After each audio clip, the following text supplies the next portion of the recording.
Hi everyone, and thank you for joining us at the Legal HR Summit. The Legal HR Summit is a two-day online event hosted by US Laboris, the largest employment law alliance in the world. This session is part of the Europe blog and will be followed by other curated sessions of the region. I am now turning over to Russell Brimlow to begin the session. Go ahead, Russell, you are welcome to start. Thank you very much, Annie, and good morning, good afternoon to everybody watching. You might think crises come very rarely, but at the moment, of course, we're all in about three with the US election, with lockdown, with Brexit, transactions looming at the moment. So I think it's a really well-timed session, this, to talk about your company's reputation in a crisis. And I'm really pleased to be joined today by two very distinguished panelists. So let me introduce me and them. I'm Russell Brimlow, one of the employment partners of Lewis Silkin in the UK. And I'm joined by Pascal Legoutte, who is the founding partner and president of Capstan, which is France's leading employment law practice and a practice that we work with very regularly, pretty much every day. Pascal was also one of the founders of US Laboris, which is the leading international employment practice.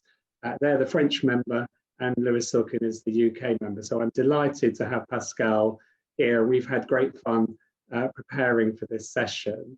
I've also got Stuart Leach, who is the head of litigation and disputes at Montfort Communications. Stuart was an advertising executive for many years as a senior account handler, but then for inexplicable reasons, he decided to become a lawyer. And in 2004, he was called to the bar and spent 8 years at Pump Court Chambers. And he tells me he still has his practicing certificate.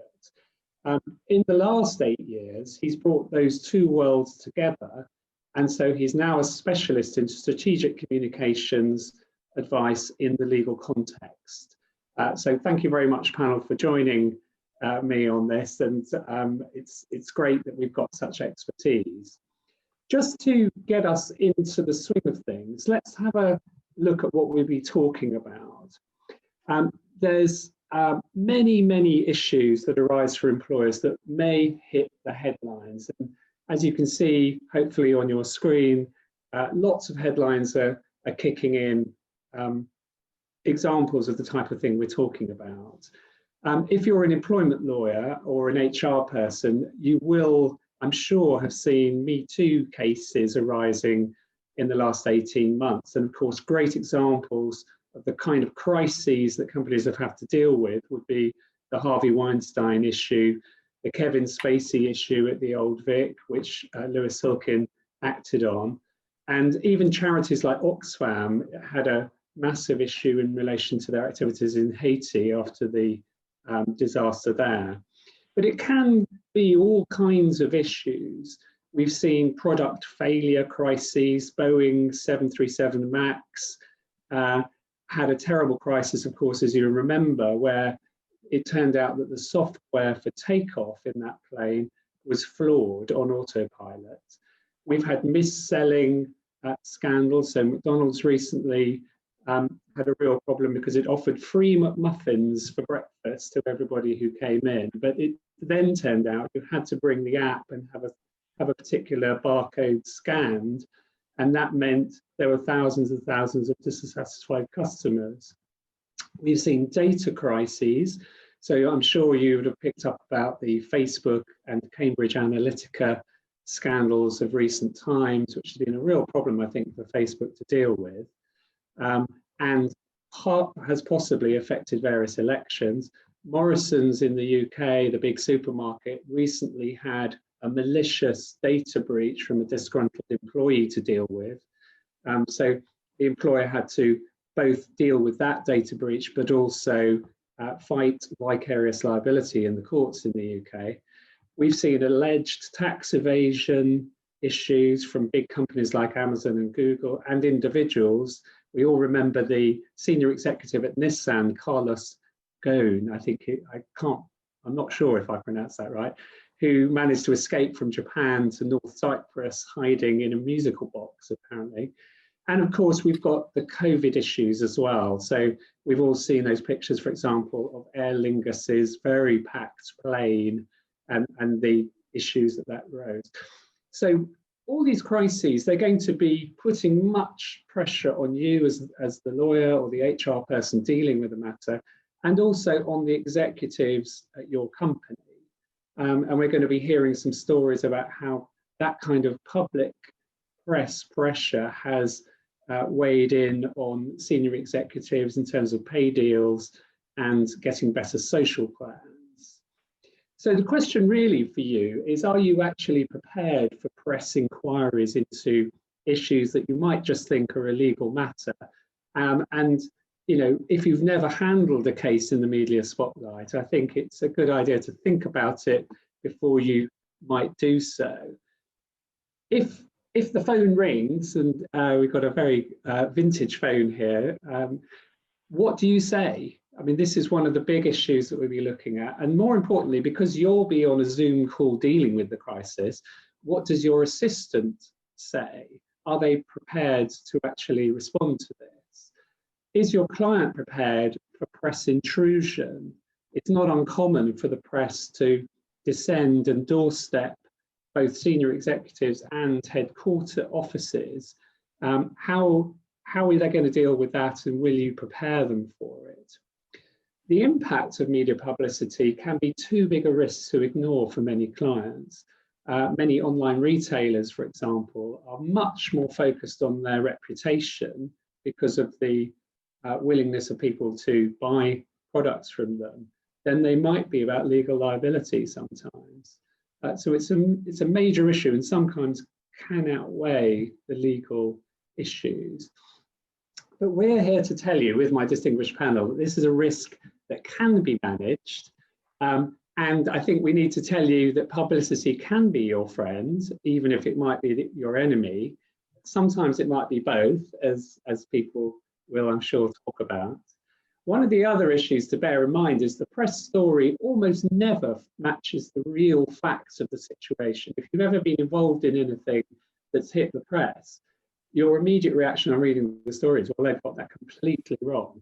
But that is the issue that you'll be dealing with.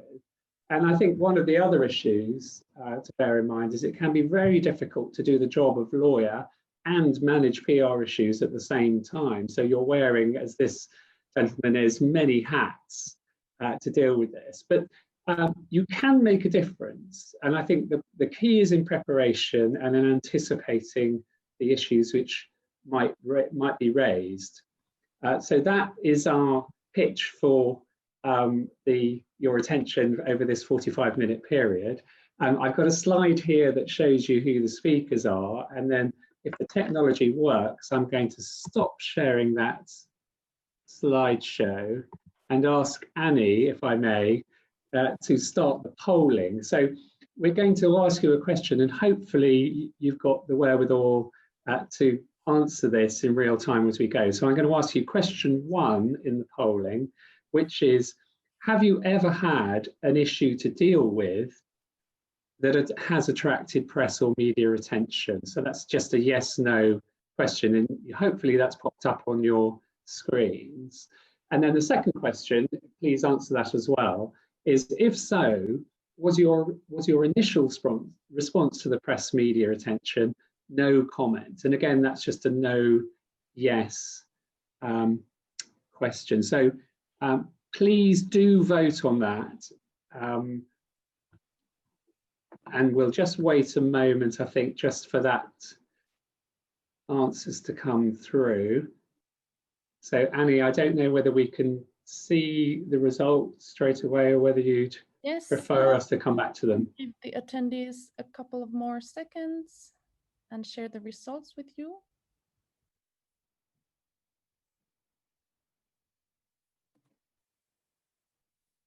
Here we go. Oh, so 71% of people have dealt with an issue that has attracted press media attention. So that's quite a number of you. So I suspect we're going to get some very useful and interesting questions out of that. Um, and 93% say no wasn't the initial response. That's very, very interesting. So 7% did, and 93% don't. So that's a very interesting place to start off. So thanks very much, Annie. I'm going to first of all introduce Pascal.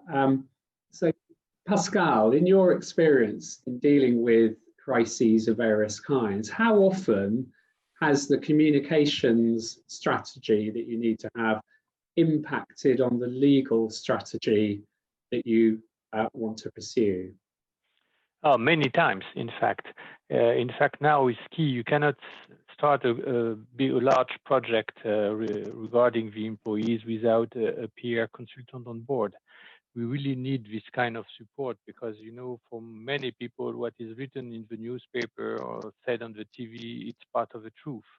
So if you want to convince, and we have to convince, especially when you are supporting, advising companies in difficult process like staff reducing and so on, it's really important to try to use all the tool to be convincing regarding the employees. So it's really key for us to have this kind of support. And now I would say that the ability to convince the core employees group is part of a legal strategy. You know, so you're looking at the public and you're looking at the employees of the company as well. We are looking at all the stakeholders. You know, in France, the stakeholders are the most important one is the employee rep, the labor administration, which is so important in French, and then the public. But for the public, it depends on your brand. You know, if your brand is on the market, is well known, if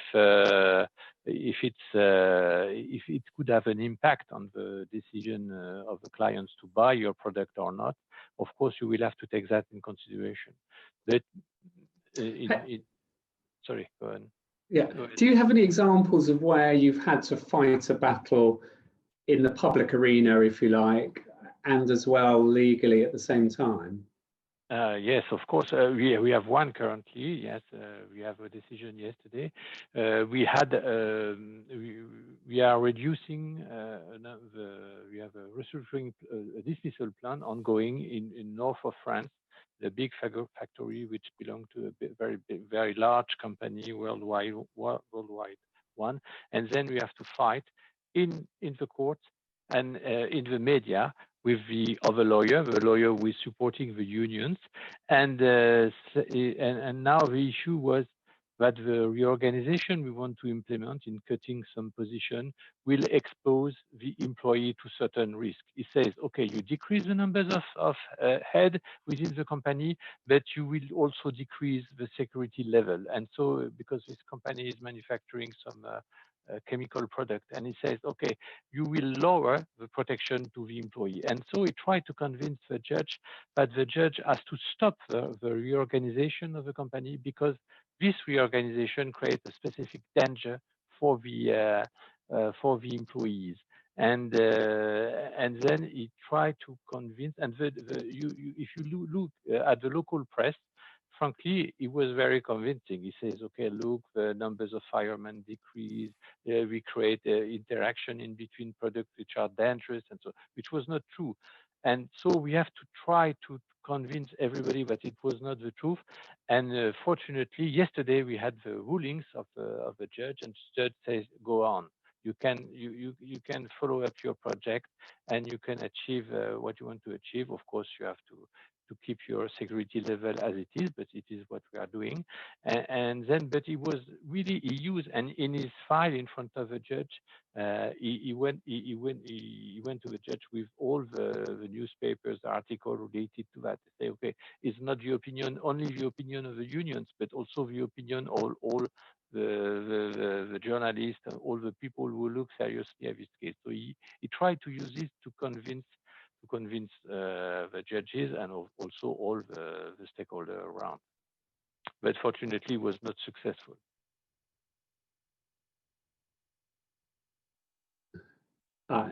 Just unmuted again. Pascal, we've heard a lot in France about boss napping as a way of putting pressure on companies to give better terms, etc.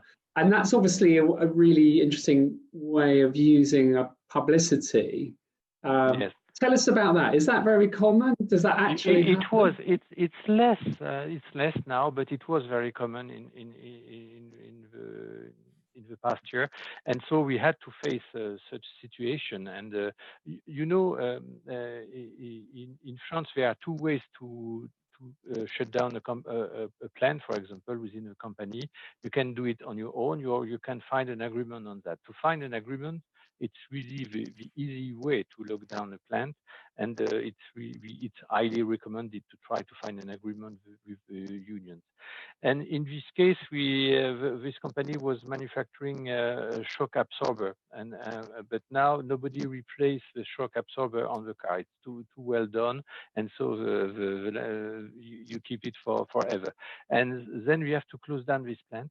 And then the unions realized that they will not force us to keep the job on site. It was not possible to keep. There is no market for this kind of product, and so we try to negotiate, to bargain with the unions, and we use our peer agency to convince the core employees that there is no other way, or there's no other choice than closing down this one. But it was very difficult. We have all made the media against us and so on. And so at the end, we started the bargaining process with the unions. The other lawyer asked me to invite the German chairman of the company to participate to this negotiation, and he informed me, he gave me the information that we will be locked in for at least a night. And then we started the bargaining process at 7 p.m. And then we reached an agreement at 10. But the union say it's too early. We will not, because after that they will have to go to kind of referendum to get the approval of the core employees. And then we decided to stay on board, and they decided to kidnap, in fact, all the steering committee in the room. I was in the room with them, so they're bringing some food and so on.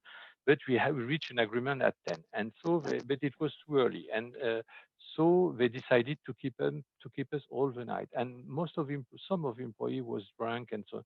And the chief of the police was a little bit anxious about that, so he sent a squad of the police who arrive in the meeting room at night, and they go through the ceiling. They achieve, and they arrived to protect her in case of. In fact, it was all fake, because we have already a deal with them, but it was the police has some concern regarding the safetiness of my client. So and we were in the room, and so the police arrived, and the unionists went back in the room, and they find the police, and so they were very upset of that, and say, wow, why did you come, the squad of the police, and so on. And the guy was very clever. The chief of the police was very clever. He says, we went to play card with you because we imagined that the steering committee will not be able to play the ballot, which is a very popular card game in France. And so the police finally went in the other room, and they play card with the unions till 2 in the morning, and we went out and say we reached an agreement. And so it was part of the folklore, as we said. It was a kind of ritual to keep an eye on the management. Sometimes it's happened that it really, but it's less and less the case, because they have to, if they do seriously, they have to face huge condemnation, personal condemnation. So now they are a little bit, I would say that reluctant to do so. But the thing is, that, as I said, the most difficult things to do in France now is to reduce the numbers of heads, to shut down the plant. And as we have now 3 tools for when you are in the management, we have 3 tools. You have to convince, and the most difficult thing is to convince the core employee that you will shut down the plant, that you will cut this position. The hope of most of those people is that they will succeed in convincing the management to keep the position. And so the most difficult things, and the key for success is to convince the people that whatever will happen, you will we will cut those positions, you will close the plant. And then there are three ways to do that. So you can do unilaterally your dismissal plan, which is very difficult. You will fight and it will be difficult. Or you can find an agreement, or you could sign an agreement on what we call a collective mutual termination agreement, which is a kind of take the money and run. And then to sign such an agreement, you have to convince all the core employees that there is no hope to keep the jobs on the spot. Of course, you will set up an agreement, you will provide them with huge support to find out a position, you will provide them with a package with decent money inside and so on. But to start this negotiation, the people should be convinced that there is no way for them to keep the jobs on the spot, which is their first demand. And then after you can bargain. So the communication is really key. And my recommendation to the client is to have a very good, strong communication plan. When we are managing huge restructuring plan, we set up a daily newspaper, which is sent. Really? Wow. So yes, which is sent to all the employees saying, this what happened today, what are our projects, this is the description of what we are proposing, because we know that when the employee are in the plant, in the factory, or at their job, they are under the pressure of the unions, on the communication of the unions. When they are going back at home, they have to discuss this with the family, and so we send to home a daily newspaper saying what happened. We try to do it in the fairest way as possible. That's interesting. Do you write that newspaper, Pascal, or have you got external people in to do that? No, usually we use external PR agency. We take a look on what is written, because as you know, saying that before having an opinion from the Works Council in France, it's a criminal offense. So you cannot say in this daily communication that you decided to close down the plant. Before, you need an opinion from the Works Council, and it could take 1, 2, 3, 4 months at the maximum. It depends on the numbers of people concerned. But you cannot announce. And so sometimes the PR agency did some mistake, like it has been done in the Mark and Spencer plant a few years ago, when we decided to close down the office, the shops in Paris, and the general manager says, we decided to close. He cannot say that, and so it is what the kind of advice we are giving to the PR agency. We are sure that there is no criminal offense in the things in the wording of this information. It's important. The wording can be seen as a criminal offense. If you say, I plan to close down the plant, it's not a criminal offense. If you say, I decided to close down the plant, it's a criminal offense. So that's a good example of lawyers having to police what the communications are. Yes. So we really need a kind of duo, the PR agency and the lawyer working together. And so, of course, they will be the PR agency will be very good in sending the message, in shaping the message to be sure that they will be understood, not too aggressive, and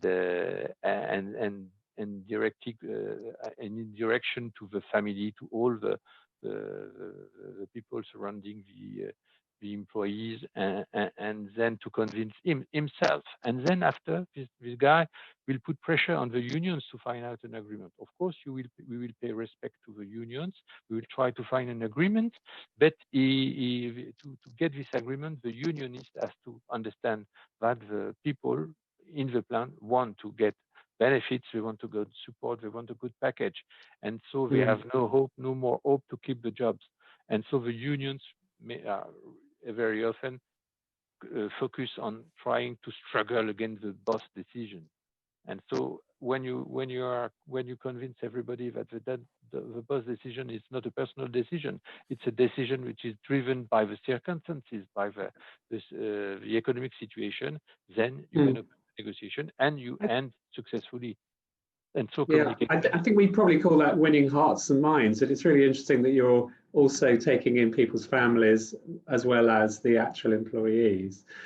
Can I bring Stuart in on this? Because I'm conscious, Stuart, we haven't yet come to you. So just going back to that question of no comment, is it something you often see as a professional, that people are perhaps looking to say no comment as a way of just deferring the issue until they've really thought it through? Is it ever a good strategy? I mean, it was really interesting to see that response to the questions, because I spoke at one of these conferences about 5 years ago, and it was completely the other way. And I think people, clearly the norm is much more, we should engage and try and control what's being said. And I think that is a very, very important thing. And I think, there are ways of not saying very much, but saying something and engaging, because I think being aloof or not getting involved is a major problem when you're dealing with a crisis or a reputational hit. And I think it comes back, if I can take it back to something Pascal said about how communications and lawyers should be working together. There is a really strong inbuilt tension that needs to be managed. And you see cases where there's too legalistic approach, the reputation impact is very great. So for instance, you may have lawyers or insurers saying, whatever you do, don't apologize for this. But yes, the damage of not apologizing, which is seen in lost sales or reputational hit that hits your share price or whatever, can be far greater than you might have ended up paying out if because the lawyers and insurers quite often say, well, if you apologize, that could be taken as some kind of it's almost like a road traffic offence, actually, isn't it, when you're told don't admit it's your fault at the beginning. And maybe that's the mentality that some executives take into this kind of scenario. Well, yeah, it might be, but I mean, certainly experience would tell us that actually it's getting that balance right. You never want to say something when you're handling a crisis that's going to be a hostage to fortune. And I think, there are some key things that you have to understand when you immediately respond. I mean, the first thing is, of course, you should never panic. I mean, a call comes in or somebody doorsteps you, or you are alerted to a situation that's going to break into the media but hasn't yet. As a friend of mine used to work at a major airline, and he always said that the first page of their crisis manual was put the kettle on. And I think there's a lot to be said for having a cup of tea and just sitting down and thinking about it, because you need to get a plan in place and find a way of trying to control the narrative. And if you start well, then you will probably continue well. But if you start badly, it's not really going to improve. And I think it's about a mindset. I mean, in many respects, you start off with a mess, and the challenge is not to make it worse.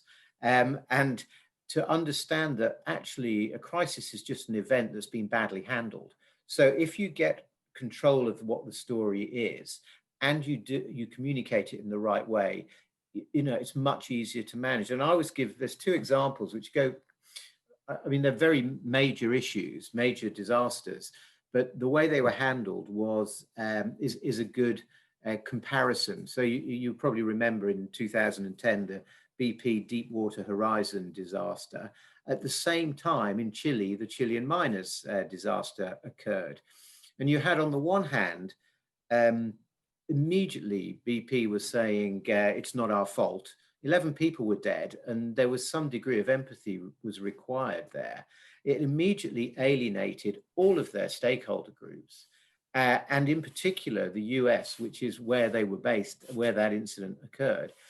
Obama seized it, and he always talked about it as British petroleum, shoving it that way. And then you had the CEO, Tony Hayward, who famously was quoted when being asked about it, that he wished he could have his life back because this was so much pressure. And in fact, when 11 people have died, that's really not advisable. And I think the point about that was they just were so drawn into just pushing the blame away that they actually made a bigger hole for themselves. Whereas in Chile, and it may have something to do with the fact that President Pinera was an ex-media owner and was a very skilled communicator and understood how the media worked, but they made it a national issue. They took control of it. They branded it. It was called Operation Lorenzo, and Lorenzo is the patron saint of miners, in case you didn't know. The Pope got involved, and they found support. And what you had two examples there where one group of people at BP, they made enemies, and the other group, they found friends. And that's what you're trying to do as you go through this crisis, is to have people receive what you're saying in a positive manner. Now, that is why, you know, understanding the stakeholders that you're trying to keep on board is really, really important, because quite often your message doesn't need to go to the whole world. It goes to the people, needs to go to the people who are important for your business. I was involved with the sexual harassment claim where, not personally, I'm hastening to add, I mean, I was going to say, as your lawyer, I'd admit nothing at that point. It was a long time ago. And it was going to be all over the papers because it was really salacious. The company was going to win, but that didn't matter to the media because it was just a good way of reporting it. So what was very important was actually this business had a small number of very important customers. And the advice was just go and talk to them now, bring them on side with what's going on, explain the fact that legally you're going to win. You've dealt with the matter by actually sacking the person who was involved, and try to manage it where you can manage it. They were never, ever going to change what the media wrote because it was just too good a story. And you see this a lot of the time. I mean, you know, people, the media more in my experience, are trying to stand up the story they want to write, and not necessarily give a fair hearing to everybody else who's got some involvement with it. But understanding your stakeholders and where that story is going to work for you is really, really important. So I think, yes. I mean, just to give you one example, I worked with, I remember doing a sex harassment case a couple of years ago, and we were definitely going to win. We were pretty confident, but I think one of the Sunday papers did a series of articles about it as the case was going on. And I think the only thing they were interested in was the salaciousness of the detail. And they sort of put together a kind of profile on the back of it of this person being emblematic of a certain type of employee not succeeding. And I remember when we won thinking, well, it's not news anymore. No one's going to be interested in what the actual outcome was. But it's quite interesting that you say work out who really matters in this. Yeah. I mean, for instance, recently had something, and it hasn't broken yet, but we, you know, once we'd established what the narrative was very, very quickly, important to let the regulator know, important to let you know, any government bodies know, whether it's HMRC or something, work out where you have to control the story so it can do the least damage. And it's that point about you're in a hole, don't make it worse. I mean, some people are brilliant at making a crisis, you know, an opportunity. Richard Branson, I admire hugely for the way he does that. And the very sad Virgin train crash, he exemplified how to handle this. Firstly, he went to the scene, which is actually what President Pinera did with Chile. He was there early on, and he took responsibility. And seeing senior people take responsibility is important. He was immediately empathetic for the people who had suffered loss and the train driver's family. And he dealt with that very, very well. But he also did it in a way where he said, in 25 years of running trains, this is the first time this has happened, which immediately reestablished the credentials of the train company as actually, this is an outlier event, rather than actually start talking about, well, was it this or was it that? And when you try, and I think one of the things around handling these sorts of crises where reputation is important, if you get drawn into the detail of what's happened, it's bad. So it's not going to play out particularly well. The important thing is taking some responsibility in a way that doesn't necessarily give you total legal liability, because that's another issue, but allows you to focus on what you're doing, and you can show that you're doing the right things. Are you having an investigation? Are you bringing somebody in? Are you, you know, what steps are you taking? But also looking towards the future and getting people to see that side of it.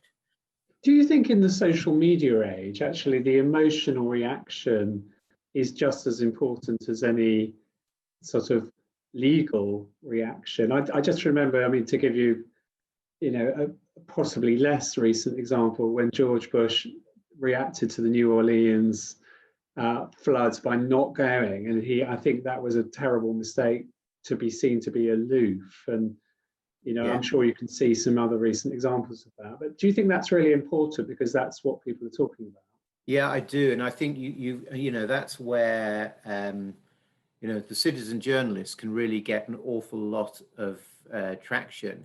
And if it builds momentum, it can destroy a business. And the adherence to facts and accurate telling is not really there. And I think once people get emotionally involved in something, it can be really damaging and very, very hard for a business to come back. I mean, you might recall the Hudson River plane, and the first that the airline knew about it was that the people who saw it came down were tweeting, and that was around the world before they could even do something. So they really had to try and deal with it correctly, because there was already that social media coverage of it. And that's what happened. I mean, if you've got something public, someone's filming it, and it's going to be up on YouTube within seconds. So it's very, very important to make sure you can try and get control over it.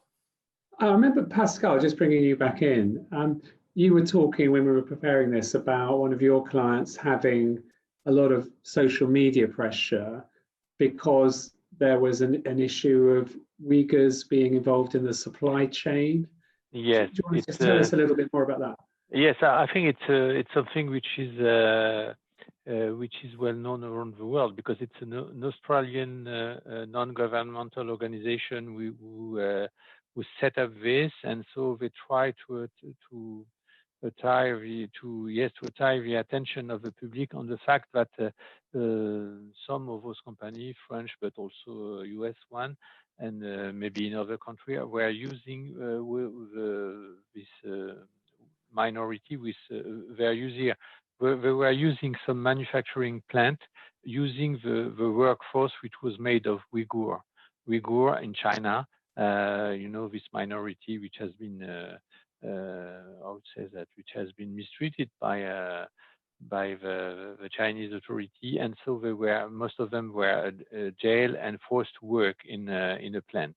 And so this non-governmental organization, this Australian organization, with the support of some European deputy, and with lead by the French one, Raphael Glucksmann, the French leader of the socialist European deputy.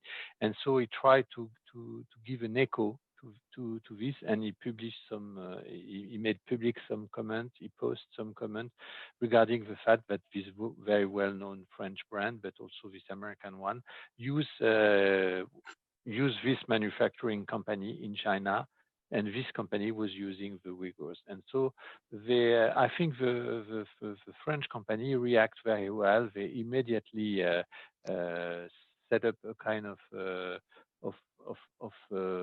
immediately sent a survey on that, and they stopped to using this manufacturer, and they invite this association to visit the new plant they selected in China. So the effect was very positive, the reaction was very positive, and they try to turn in a positive way a very bad communication.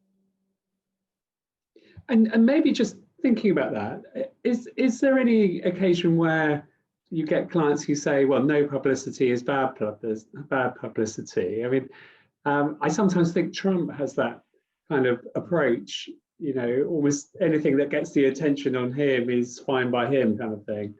Yeah. I don't know what you think about that, Stuart. Mostly I have clients who wish they had no publicity at all. And the difficulty is for them is that they're going to get it because of what has happened. And I think, yes, there are those. I mean, if that was the case, you'd go out and do all sorts, as somebody like Donald Trump does. But I think most responsible brands and individuals who protect their reputation correctly, don't want bad publicity. I mean, financially, it can be a disaster. There's a thing called the reputation dividend, which assesses how much of market cap is linked to reputation issues. And it's as high as 32%. That's a very large amount that can be hit instantaneously in seconds. Wow. Yeah. So a third of the value of your company. Wow. Yeah.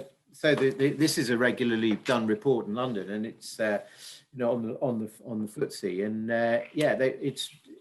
and they're all issues that are crisis issues. Probity of the management, financial transparency, all those things that are the things that cause crises. So it's vital to deal with it. Yeah, I'm very conscious we've got 3 minutes left of this session. Are there any particular top tips, if I can put it that way, that Pascal, you want to give to lawyers, and then maybe Stuart, if you can answer the same question from your perspective? Yes, I think that the first thing will be to be sure to have anticipate the risk of a leak during the preparation process. Because if you wait the D-Day before starting to set up your own communication strategy, it could be a disaster if there is a leak. And so, and in many cases, do you remember the copy? Somebody at Renault, the car manufacturer, forget from the HR department, they forget something in the Xerox machine, and with the numbers of people concerned by the social plan and so on, it was a disaster because they were not prepared. It was far in advance, and so we have to invent an answer to this leak, and denying was not possible. And saying it's true was not possible too. So it was a very, very difficult thing. So be prepared, yeah. Yes. And Stuart? Well, obviously be prepared. And I think most businesses can predict to within a high degree of accuracy the sorts of things that are likely to arise. So constantly revisit them. But then there are always those that you can't predict. And in those cases, don't panic. Work out a plan, get a solid positive narrative looking forward, avoid blame, but take responsibility, be transparent and straight with the media, and don't create hostages to fortune, and know who your key stakeholders are to keep them on board. There you go, there's a bunch. Wow.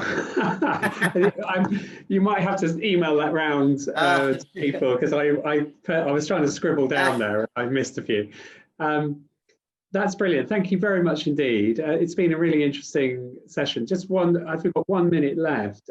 Is there any, I'm interested, sometimes I have cases and I say to clients, look, have something to say if anyone asks you, particularly on social media. So, the usual thing about, we're very sorry that a disgruntled ex-employee has said this, or something like that. Is that a good idea, or should we be being a bit more creative or a bit more reactive to have something in place ready to say?